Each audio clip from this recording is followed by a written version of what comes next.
আর আজকের একটা মানে কোনোদিন করিনি, যে ধোকলা হয় না, ওটা তৈরি করতে যাচ্ছি, মানে করছি ওর জন্য। তা ও বলছে যে তুমি দেখি কীভাবে করো।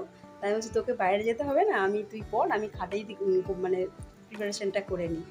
তো নিরামিষ তো, অসুবিধা কিছু নেই, তাই জন্য করছি। তো দেখুন এখানে আপনাদেরকে দেখাই, এইখানে এই যে 1 কাপ সুজি নিয়েছি, আর ওই কাপেরই মাপ করে 1 কাপ দই নেব। আর ও কী করলো, ছুটে গিয়ে ইনো কিনে আনলো, ইনোটা বাড়িতেই ছিল না, বাদ বাকি তো ঘরে থাকা সব উপকরণ, তো গিয়ে আনলো। তো এখন দাঁড়ান, এটা তো মেখে নিই, জলটা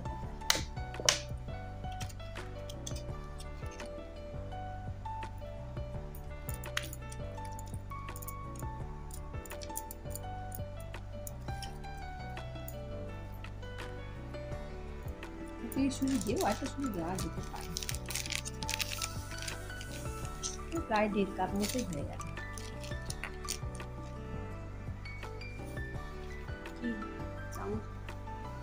দিলাম ওই যে চিনির মতো লেগেছে।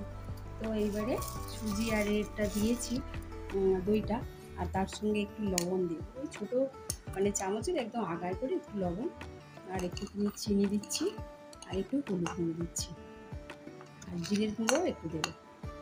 লঙ্কার গুঁড়ো দিলে ভালো লাগে, কিন্তু লঙ্কার গুঁড়োটা আমি একদমই মানে ইউজ করি না নানান রকম কারণে। তো যদি দরকার লাগে উপর থেকে একটু শুকনো লঙ্কা যে ওই তরকাটা দেবো, সেটাই দেওয়া থাকবে, আর না হলে আর দেবে না। বাকি দইটাও দিয়ে দিচ্ছি। চলুন এখন একটু সামান্য জল দিচ্ছি, দিয়ে আর ব্যাটারটা বানিয়ে নিই। তো এইভাবে ব্যাটারটা বানিয়ে নিচ্ছি, আর এরপরে মানে রেখে দেবো মাখিয়ে, প্রায় 45 মিনিট 1 ঘন্টার মতো থাকবে, অন্য কাজগুলো করে নেবো। তো তারপরে ইনোটা অ্যাড করবো, করে আর কড়াতে ভাপে দেবো। ওই জল ফুটবে, তারপরে হয়ে গেলে আপনাদেরকে দেখাচ্ছি। তো এই ভাপে বসাবো, আর তার আগে 1 চামচ ইনো দিয়ে দিই, আর দিয়ে ভালো করে আবার একটু মিশিয়ে নিয়ে, আর জল ফুটছে কড়াইতে। তো এবারে যে পাত্রটার মধ্যে দিয়ে মানে ভাপে দেবো, সেটা রেডি করে রেখেছি, ওটার মধ্যে দিয়ে দিই। চলুন খুলে দেখি এখন ধোকলাটা কীভাবে হলো। এর উপরে একটা ঢাকা দেওয়া ছিল, তো ঢাকাটা আমি খুলেছি, আর এবারে এইটাও খুলে দেখছি।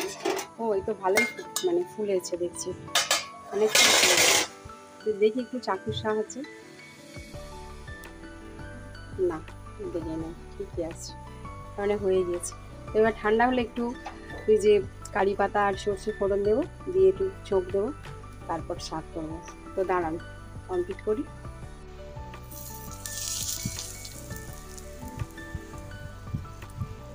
পাকাটা খুব সুন্দর সুন্দর বেরিয়েছে। Happy birthday. সস ফসগুলো বার কর, ভালো সেট বেরিয়েছে। হ্যাঁ, নরম হয়েছে কিন্তু।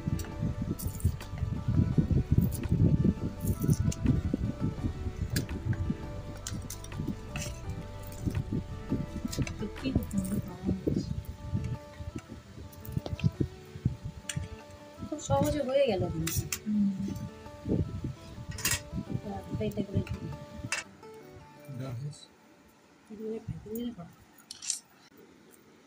চলুন, তো এখন সবটা হয়ে গেছে, আর কি নরম হয়েছে দেখুন, খুব নরম। আমার তো খুব ভালো লেগেছে, প্রথমবার করলাম, কিন্তু পুরোপুরি মানে একদম যা যতটা তার থেকে বেশি হয়েছে। তবে একটু খেয়ে দেখ, তাহলে তুই নিয়ে খা। তো ভিডিওটা এখানেই শেষ করছি, আর যদি ভিডিওটা ভালো লেগে থাকে প্লিজ লাইক, কমেন্ট ও সাবস্ক্রাইব করবেন।